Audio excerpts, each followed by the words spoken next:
김종민입니다.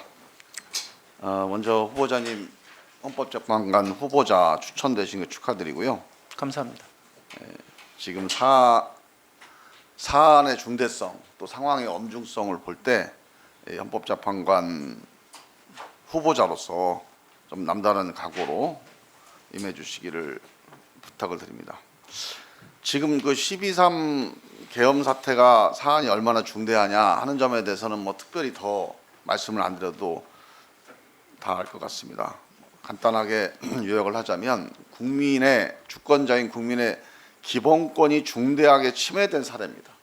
군사력이 동원돼서 국민들의 일상, 신체나 생명의 자유 혹은 이것 때문에 생기는 여러 가지 경제적 여파 때문에 재산권이 침해될 수 있었던 또는 아직도 그 여파가 계속되고 있는 이런 사안이고요. 여기서 시민과 충돌이 일어났다 하면은 뭐 그거는 한국 현대사의 최대의 비극으로 이어질 수 있었던 그런 순간이었고요. 최근 뭐 수사 경과를 보면 전쟁 유도 이런 단어들이 나와요. 뭐 사실관계는 더 확인이 돼봐야겠지만 안보상의 큰 위협도 가능했던 그런 상황이고.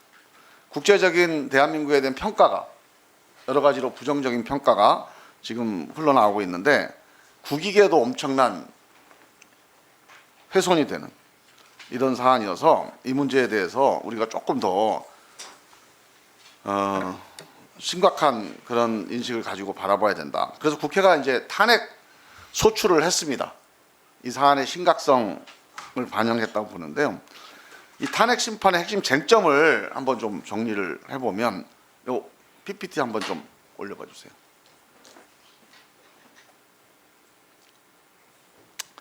탄핵을 보면 중대한 위헌 위법 이게 탄핵의 핵심 요건이잖아요. 네. 탄핵 결정이 되려면 위헌 위법이 있어야 되는데 그 위헌 위법 중에서도 중대성이 필요하다. 그래서 우리가 요건과 절차의 위배가 있다는 여러 가지 얘기들이 나와요. 지금 우리 확인도 돼 있고.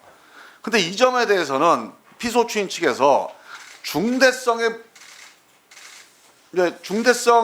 해당이 안 된다 이렇게 반박할 여지가 좀 있어 보여요. 뭐 이게 논란이 될 겁니다 아마.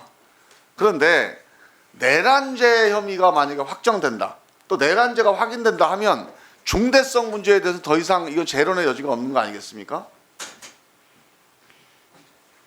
그럴 뭐 아마 내란죄가 성립이 된다는 전제라면 그렇죠. 네. 그걸 전제로 물어보는 거예요. 자, 그래서 저는 이번 탄핵 심판의 핵심 쟁점은 내란죄 여부라고 봐요. 내란죄이냐 여부인데 내란죄 구성 요건을 보면 국헌문란 목적과 폭동 이 두 가지가 주로 많이 거론이 됩니다. 맞습니까? 네, 맞습니다. 자, 이 두 가지가 이걸 가지고 논쟁을 앞으로 해나갈 거라고 보여지는데 자, 이 논쟁을 가지고 현재 있는 사건을 논쟁하는 거는 앞으로 이제 수사 과정이나 그러니까 형사 소송이나 아니면 탄핵 심판 심리 과정에서 다툴 문제인데 우리가 이거 관련해서 참고할 만한 사건이 97년 4월 달에 대법원 판례입니다. 대법원 판례에 내란죄가 확정된 판례가 있죠. 네. 이게 12.12와 5.18입니다. 이 대법원 판례를 보면 두 가지예요. 국헌문란 목적을 뭘로 봤냐면 대통령과 국무위원에 대한 강압을 국헌문란 목적으로 봤어요.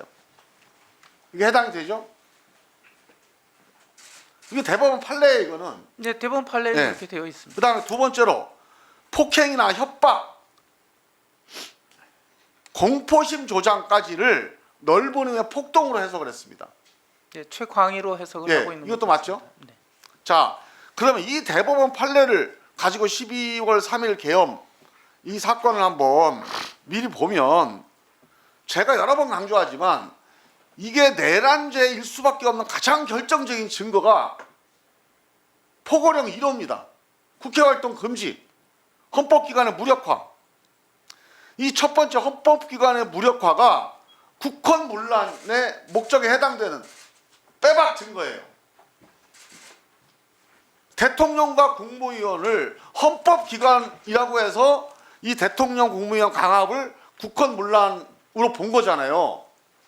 12.12하고 5.18에서. 예, 대법원에서 그렇게 봤습니다. 그런데 우리 헌법 기관 중에 대통령 국무위원 앞에 나오는 게 어디입니까? 국회. 국회예요. 헌법 기관 중에 기관입니다. 그런데 이 국회를 무력화시키려고 했다.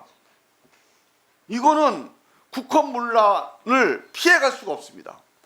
자, 이거의 연장선상에서 국회의원을 체포 시도를 했다든가 아니면 강제로 침입했다든가 뭐 강제 침입의 의도를 갖고 서로 다투려고 하는데 하여간 이 포고령 1호에 국회 활동을 금지시켜 놓고 강제 침입을 하고 또 체포 시도를 하고 봉쇄를 하고 이거 이상 국헌문란을 입증할 만한 사실관계가 어디가 있습니까?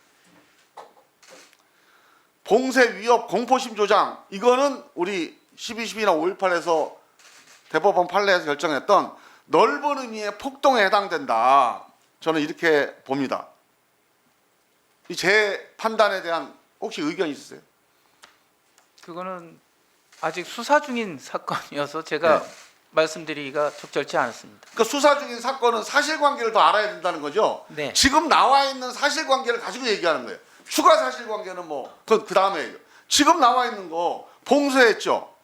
그다음에 공포심 왜 아니 가서 유리창 깨고 들어가는데 공포심이 조장돼야 안 돼요. 이 사실관계 이거 다 아시잖아요, 이거는. 네, 언론 보도를 통해서 네. 알고 있습니다. 그러니까 이 문제를 놓고 볼 때 국헌문란 행위에 해당된다 안 된다 어떻게 보십니까?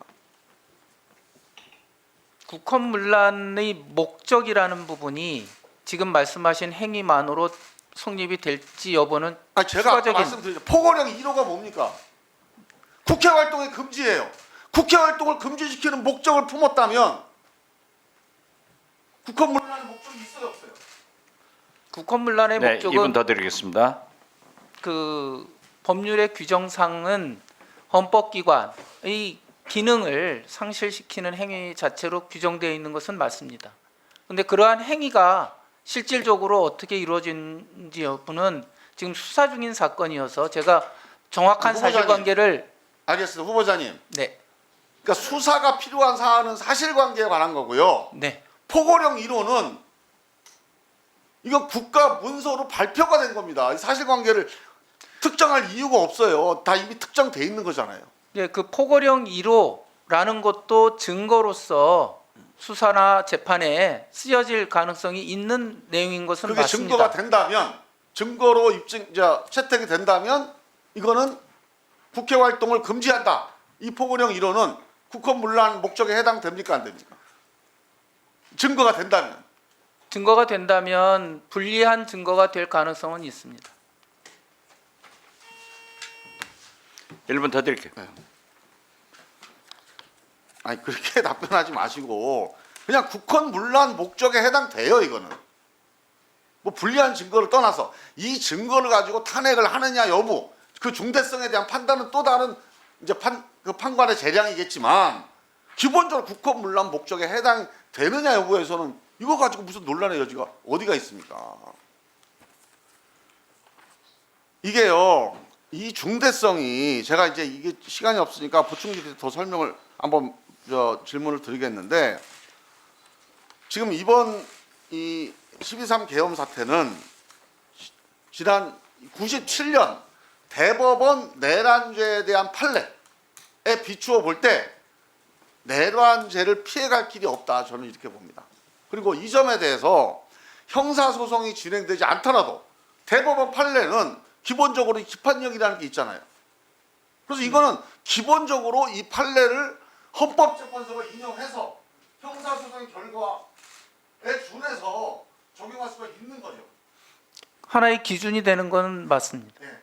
그래서 헌법재판을 빨리 진행할 수 있는 근거가 97년 대법원 판례다. 이 점을 다시 한번 상기시켰습니다. 동의하시죠? 네, 기준으로서 쓰여질 가능성이 높습니다. 네.